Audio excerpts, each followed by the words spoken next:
Esta é a videoaula sobre sinais no tempo discreto, uma revisão, né, de sinais no tempo discreto. Então, a gente vai usar essa notação x de n para... a gente às vezes fala sequência, às vezes fala sinal no tempo discreto, são sinônimos. A gente usa então esse colchetes para reforçar que a variável n ela é um inteiro, mas o sinal em si pode assumir cada amostra do sinal pode assumir qualquer valor real.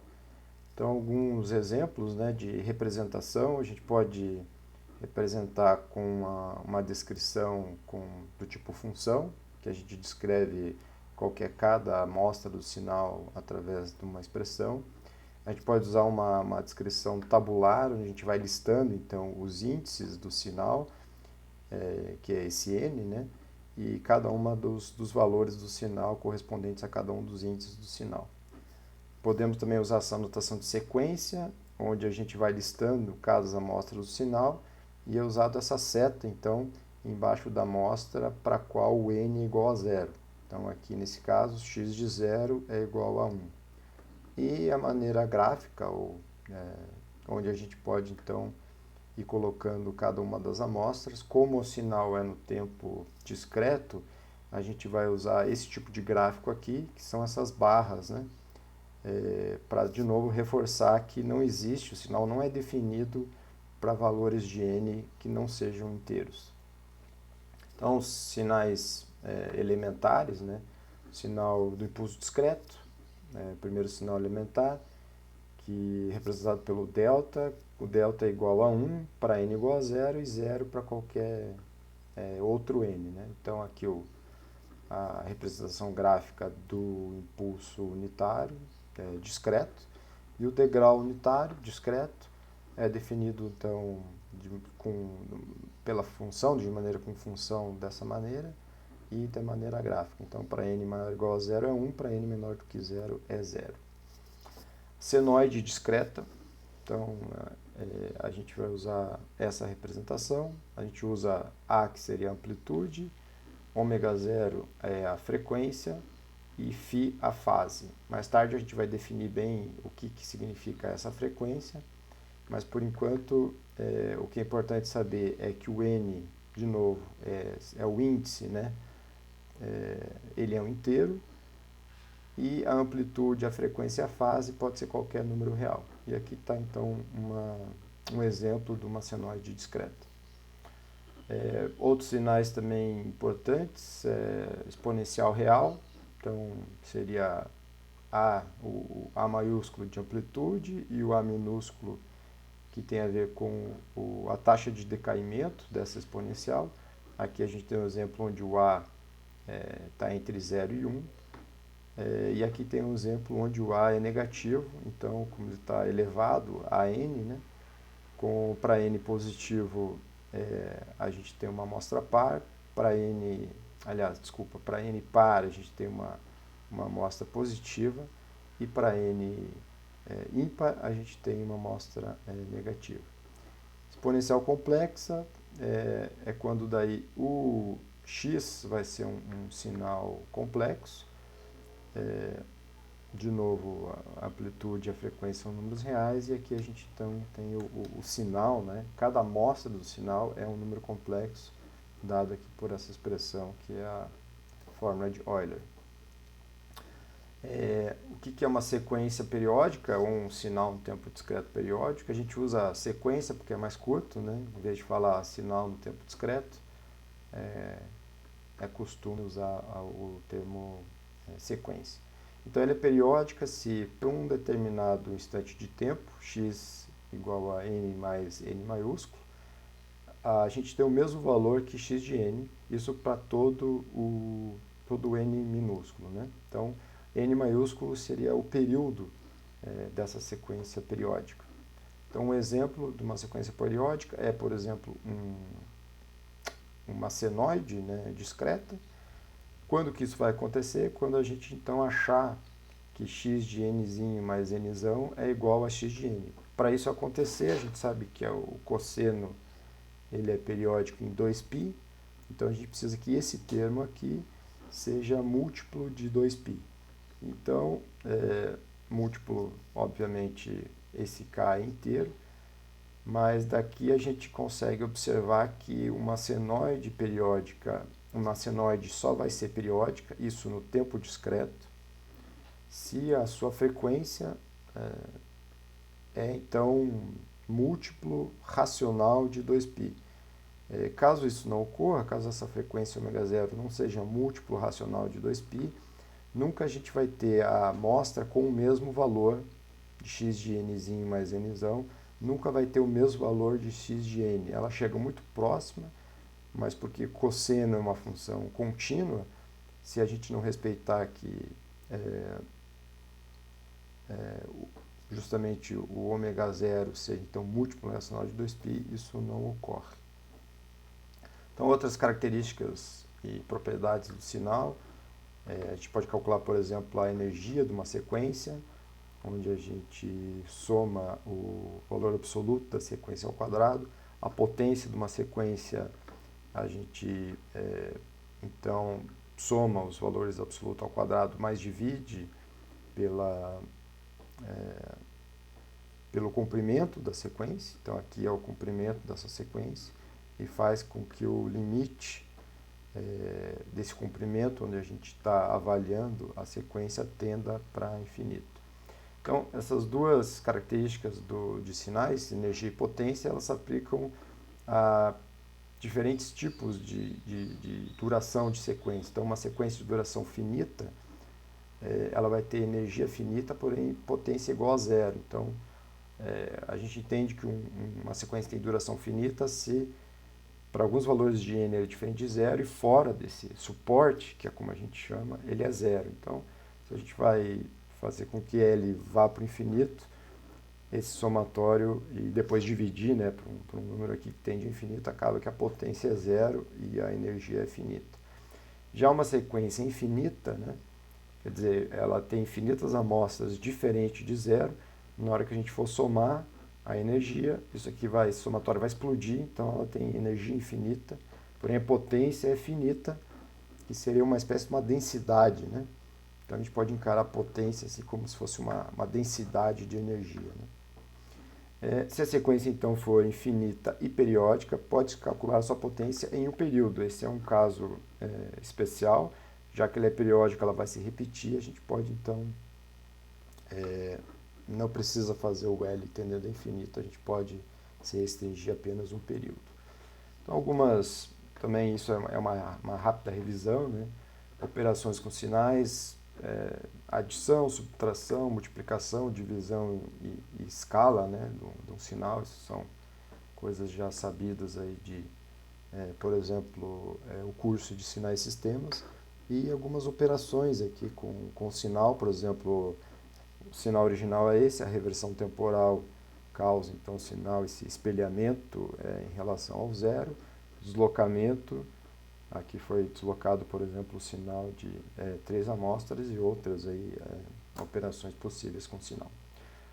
Agora a gente vai passar para o software Python, Então, nesse curso aí de processamento de sinais, a gente vai usar como ferramenta numérica para fazer os nossos experimentos o Python junto com a biblioteca NumPy e junto com a biblioteca Matplotlib, que é a maneira da gente então gerar gráficos. Então essa seria a biblioteca numérica, o NumPy é a biblioteca numérica, e o Matplotlib é a biblioteca de gerar gráficos. Aqui também a gente está usando aqui um módulo da disciplina de PDS que a gente vai construindo junto aí ao longo da disciplina. Então, esse módulo, por enquanto, nessa primeira videoaula, eu construí aqui duas funções. Essas duas funções é a função primeiro do degrau unitário e a função do impulso unitário. Então, eu chamei essa função de U e essa função de delta. Então, eu usei aquela notação de função, onde então a gente define que para n maior do que zero, essa é uma comparação, justamente essa parte aqui do código vai gerar o que a gente chama de vetor booleano, de trues and falses, e quando a gente multiplica por 1, isso aqui serve para a gente então fazer uma espécie de transformação dessa variável que ela é booleana em variável inteira. E o mesmo vale então para o delta de n. Então, vamos então gerar alguns sinais. Eu já deixei o código aqui meio pronto. Primeiro a gente tem que importar então esses módulos, né, no Python. E aqui esse primeiro exemplo, então, eu vou descomentar. Para descomentar você pode usar o Ctrl 1 ou Command 1, se for Mac. Então aqui eu estou gerando com a biblioteca NumPy, que eu importei e a gente fez uma espécie de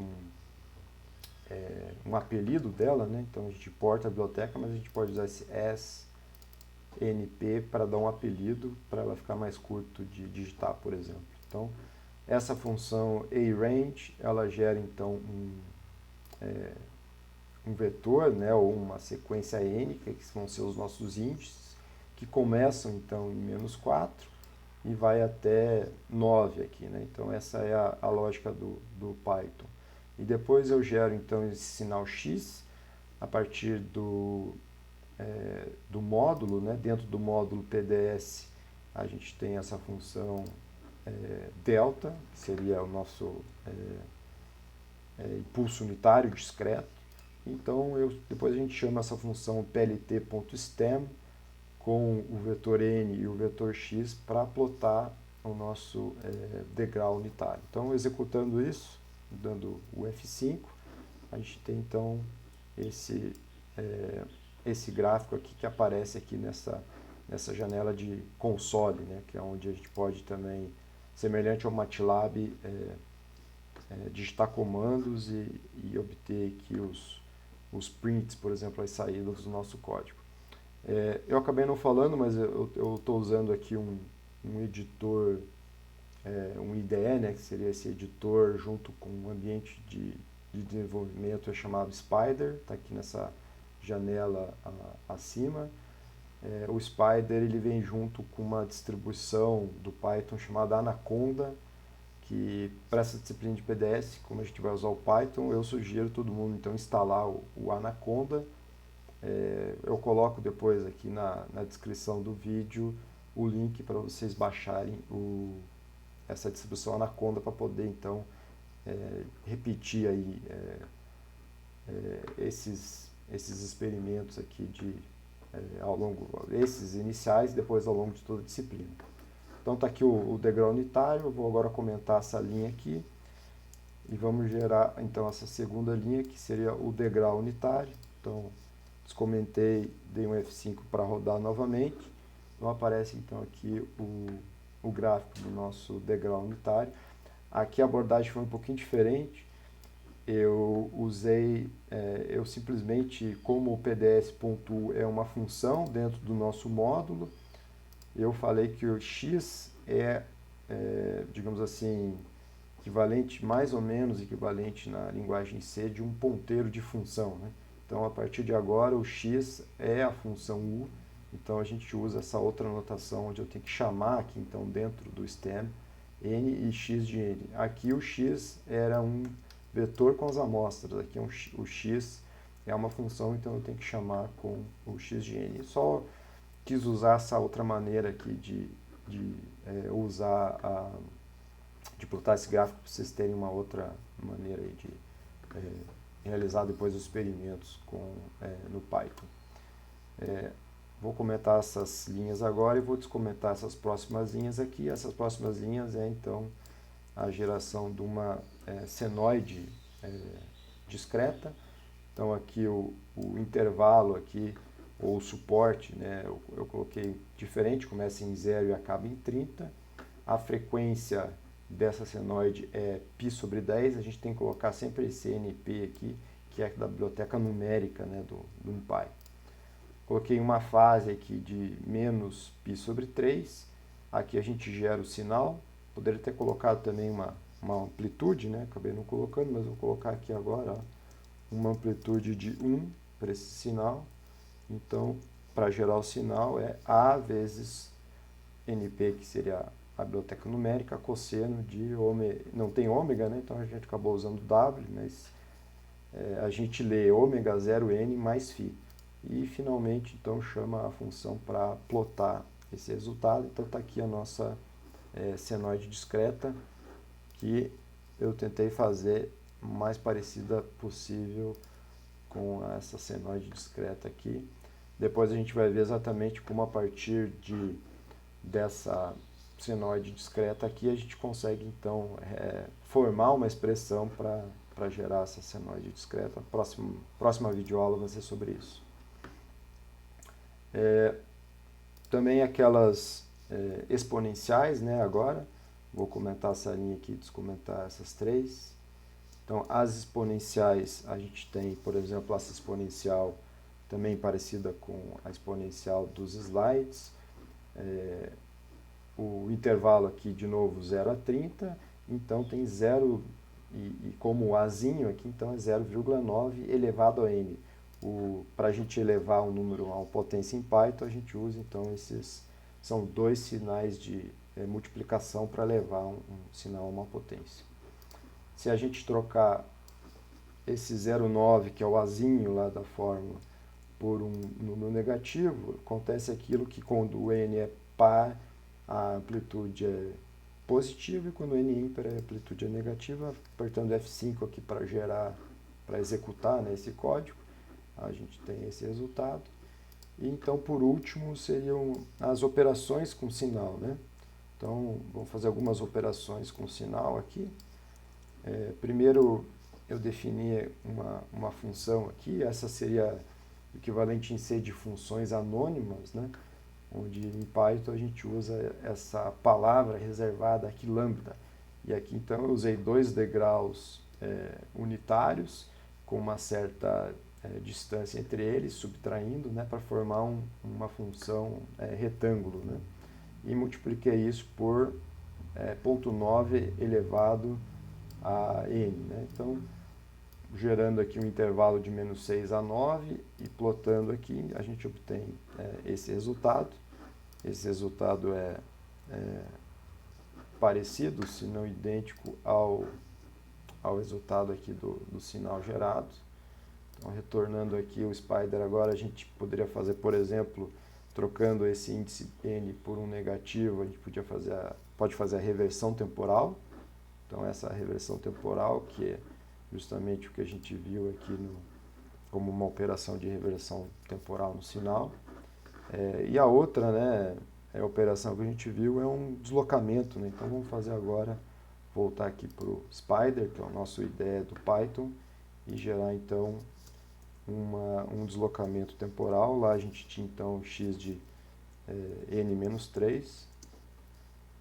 Executando, então, esse código, a gente tem o deslocamento temporal de 3 amostras. Então, esta videoaula fica por aqui.